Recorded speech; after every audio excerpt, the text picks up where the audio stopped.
Hello friends, today we will discuss the first topic of jurisprudence, that is the definition of jurisprudence.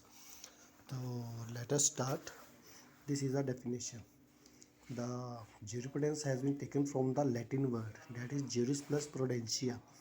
Juris means law and prudentia means knowledge. So together it becomes the knowledge of law. And what is the jurisprudence? Jurisprudence gives us the general idea and the general principles of the law. Like jurisprudence gives us knowledge of law, source of law, from where the law has come, but it doesn't talk about the single law. It talks about the general principles of the law. It is also known as the eyes of the law. It tells us basic principles of the law. It gives us the information and the source of the law and the existence of the law, even then from where the law has come. It also tells us liabilities, ownership, and possession. So here we will discuss the various definitions given by the various jurists of that time. Like according to the Alpine, it is a science of the just or unjust or the right or the wrong. It is observation of the things by the humans and divine. Second is the Julius Stone. He tells us the liar's extraversion means how the liars explain the applies the law into the society. Third one is the Professor Selman. It is the science of the first principle of the civil law. He defines the definition in the two senses. First is the wider sense and second is the narrow sense. What is the wider sense?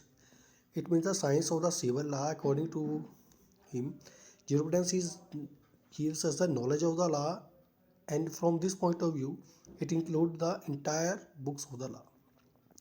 Second one is the narrow science. Selman separate the wider sense of the jurisprudence from the narrow sense of the jurisprudence.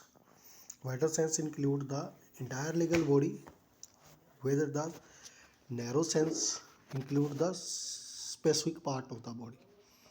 Fourth one is the Austin. According to the Austin, it is a science of the first principle of the positive law.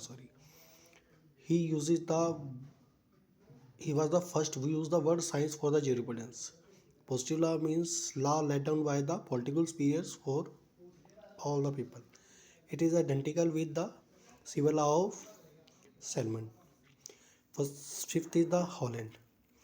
It is the formal science of positive law. According to the jurisprudence, is concerned with only the positive law and has nothing to do with the law of morality.